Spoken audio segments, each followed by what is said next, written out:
Good afternoon. Welcome to my channel. Cancer, written by Shivraj Singh Rana. और सुमित, क्या चल रहा है? आजकल कॉलेज भी नहीं आता और घर पर भी नहीं दिखता। गौरव ने सुमित से मुस्कुराते हुए अचानक ही बाजार में मुलाकात हो जाने पर पूछा। मेरे पापा का देहांत हो गया, सुमित ने अपनी आंखों में आंसू भरते हुए कहा। गौरव, सॉरी यार, मुझे पता नहीं था। क्या हुआ था अंकल को? पापा को हार्ट अटैक हुआ था। वो हॉस्पिटल में भर्ती थे तो मैं भी उनके साथ ही रहता था। और फिर सुमित गौरव के गले लगकर रोने लगा। सुमित के पापा गवर्नमेंट सर्वेंट थे और वे विद्युत विभाग में कार्यरत थे। उसके घर में अब उसकी माँ अकेले ही रह गई थी। एक बहन थी और उसकी शादी पापा ही कर गए थे। दोनों अकेले ही रह गए। लगभग 3 महीने बीत गए और सुमित ने अनुकंपा नियुक्ति के लिए आवेदन किया और कुछ महीने और सिफारिश के बाद आखिर उसे अनुकंपा नियुक्ति मिल गई। अब उसकी अपनी पढ़ाई की जारी तो रखा पर कॉलेज जाना लगभग बंद कर दिया। धीरे धीरे उसकी दोस्ती अपने कॉलेज के मित्रों से कम हो गई और ऑफिस के सीनियर और अपने से उम्र में बड़े लोगों में सुमित का उठना बैठना हो गया।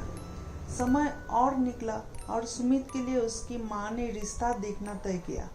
आखिर वो अपने उम्र को देखते हुए सुमित की शादी जल्दी से जल्दी करना चाहती थी। जैसे ही सुमित ऑफिस से आया, माँ, देख बेटा, अब तो शादी के लिए हाँ कर दे। मुझसे घर का काम नहीं होता। आखिर मुझे अपनी बहू की गरम गरम रोटियां तो खाने दे। मैंने एक जगह रिश्ते की बात की है। लड़की का नाम प्रीति है। सुना है बहुत प्यारी बच्ची है, सुंदर और सुशील। माँ की हालत पर तरस खाकर आखिर सुमित ने हामी भर ली। आखिर वो दिन आया जब सुमित भी अपने दिमाग में सोच लिया कि उसे भी अब शादी कर लेनी चाहिए। रविवार का दिन लड़की वालों के वहाँ जाने का तय हुआ। फोन पर सुमित की बहन से चर्चा हुई पर वो प्रेग्नेंट थी तो नहीं आ सकी। रवि ने अपने मित्र गौरव और अनिल को फोन करके बताया और गौरव अपनी कार लेकर सुमित के घर आ गया। दोनों दोस्त माँ के सामने ही सुमित को खिल्ली उड़ाने लगी। गौरव, देख, लड़कियों की तरह मत शर्माना, हमारी नाक मत कटवा देना, प्रीति भाभी से अच्छी तरह बात कर लेना। सुमित, अभी वो भाभी कहाँ से होगी? अनिल, देख, आंटी को पसंद आ गई तो वो हमारे भाभी ही हो गई बस। तीनों मजाक में लड़ते हुए रास्ते को तय करने लगे और फिर चारों लड़की वाले के यहाँ पहुँचे। चूंकि वो उसी शहर के थे तो 1 घंटे में चारों ने उनके घर पर दस्तक दी। सुमित का हाथ गौरव ने मस्ती करते हुए दबाया। सुमित ने गौरव को देखा और बिल्कुल शांत रहने का इशारा किया। गौरव और अनिल दोनों सुमित को देखकर हंस रहे थे। एक ही सोफे पर तीनों दोस्त बैठे हुए थे और दूसरे सोफे पर सुमित की माँ बैठी थी। प्रीति के पापा और मम्मी दूसरी कुर्सियों पर बैठे थे। कुछ देर बातें हुई और प्रीति के पापा ने प्रीति को आवाज लगाई। प्रीति, चाय ले आओ। अंदर वाले रूम से आई पीले रंग की साड़ी पहनी हुई प्रीति काफी सुंदर लग रही थी। उसके सर पर पल्लू था और आंखें झुकी हुई थी। चाय की ट्रे सेंटर टेबल पर रखी थी कि सुमित की माँ ने उसे अपने पास बैठने को कहा। उसे देखकर ही सुमित की माँ ने अपने दिल में रिश्ता पक्का कर लिया। काफी देर बातें हुई और गौरव ने कहा, आंटी, दोनों को भी तो कुछ बातें करने दो। सुमित ने माँ की ओर देखकर कहा, मुझे कोई बात नहीं करनी माँ, जो भी आपके इच्छा हो वो कर दीजिए। माँ ने प्रीति से बातें की और फिर प्रीति को 5100 रुपये देकर बात पक्की कर दी। चारों कार से वापस आ गए। माँ को घर छोड़कर तीनों कार में ही मस्ती मजाक करने लगे। मस्ती मजाक करते हुए काफी समय हो गया और फिर तीनों विदा हुए अपने अपने घर के लिए।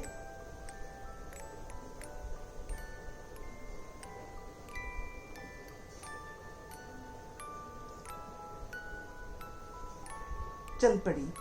कुछ 45 दिन बाद सुमित की शादी हो गई।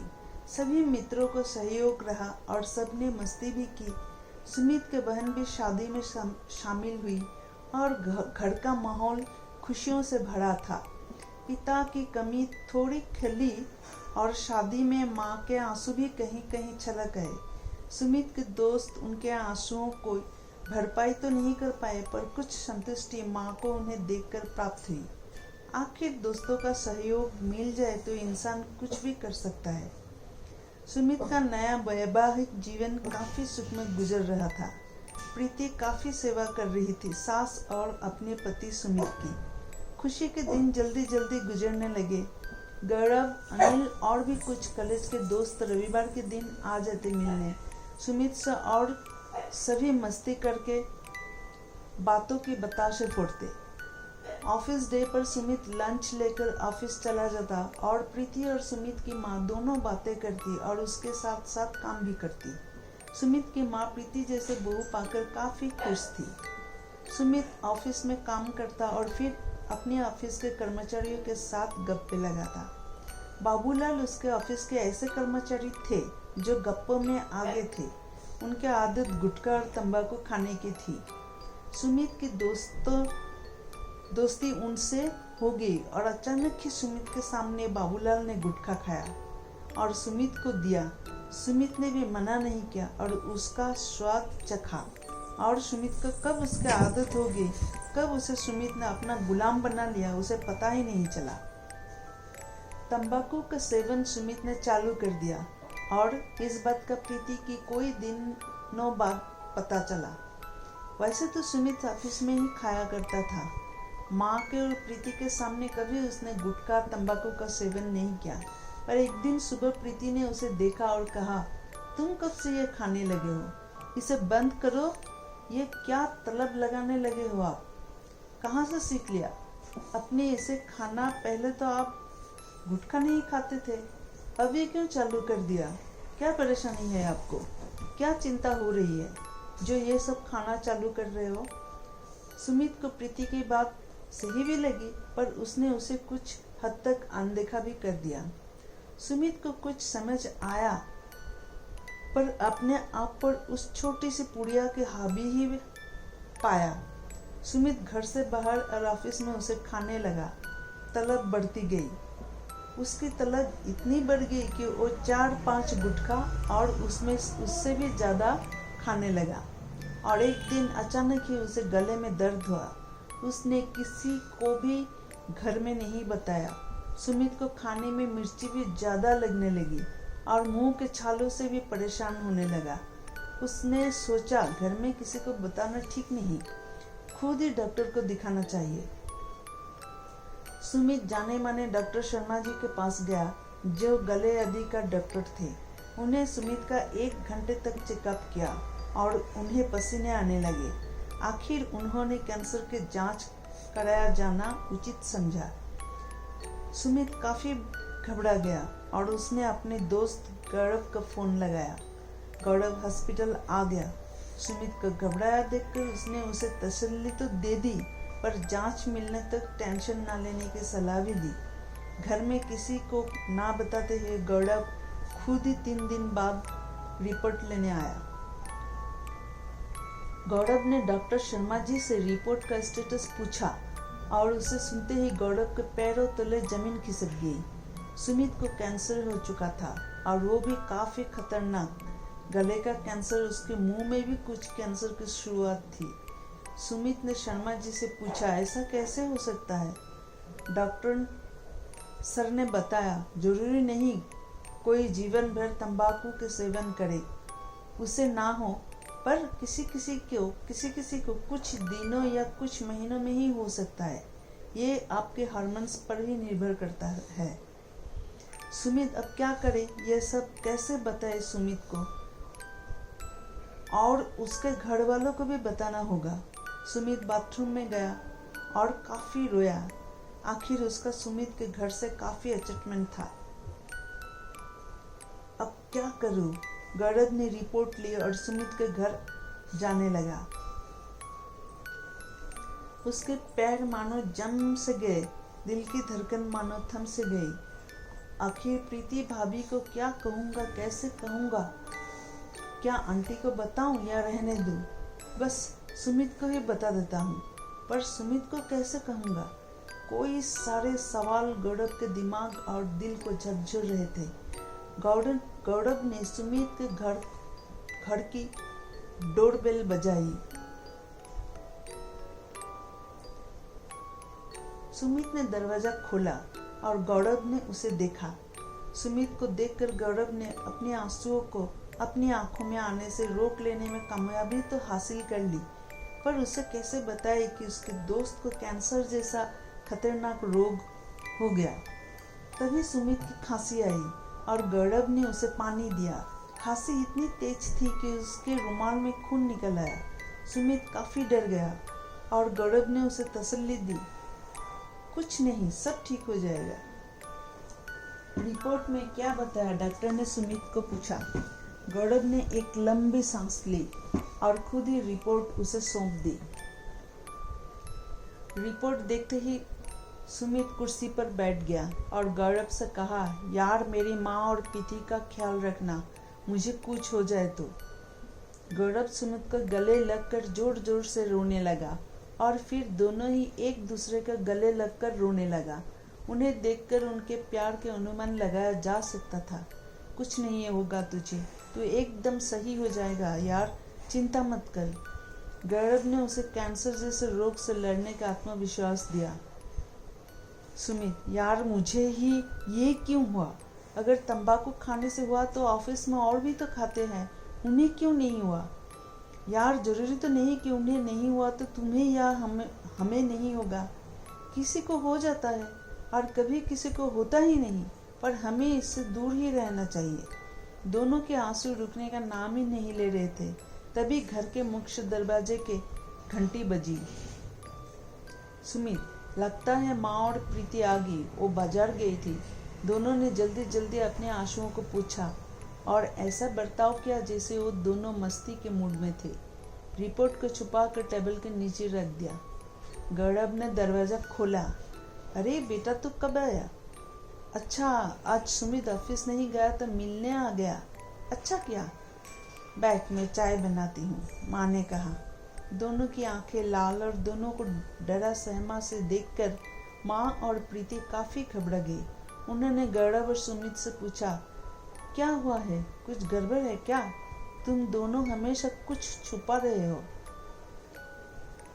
इसी बीच टेबल के नीचे पड़ी हुई रिपोर्ट पर प्रीति की नजर गई। उसने रिपोर्ट देखी और पढ़ी लिखी प्रीति सब समझ गई।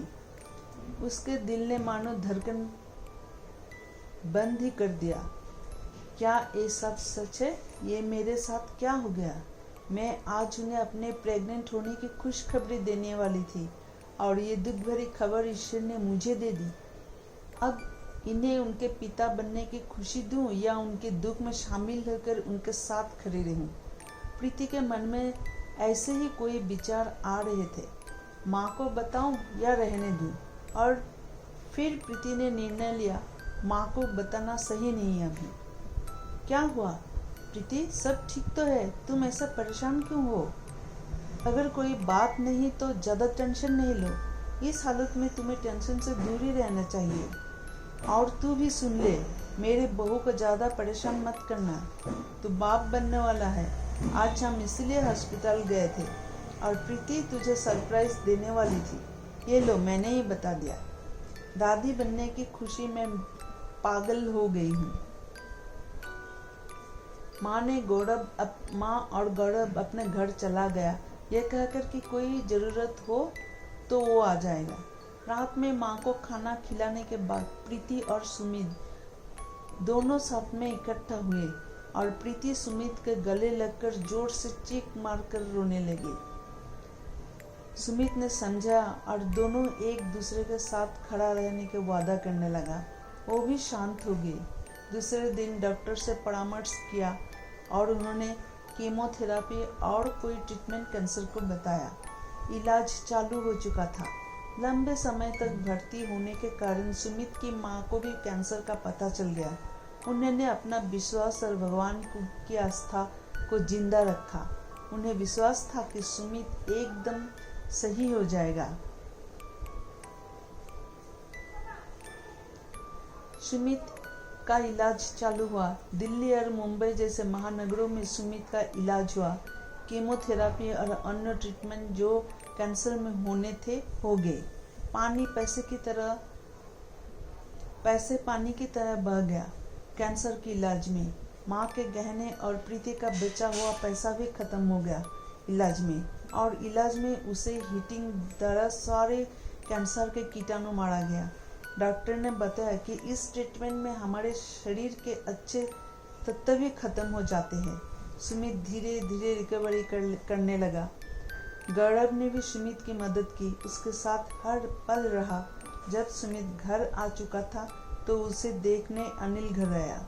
घर में उसने देखा सुमित को इंजेक्शन से लिक्विड दिया जा रहा था। उसे देखकर अनिल ने उसमें आत्मविश्वास जगाया और वह जल्द से जल्द ठीक हो जाएगा ऐसा कहा।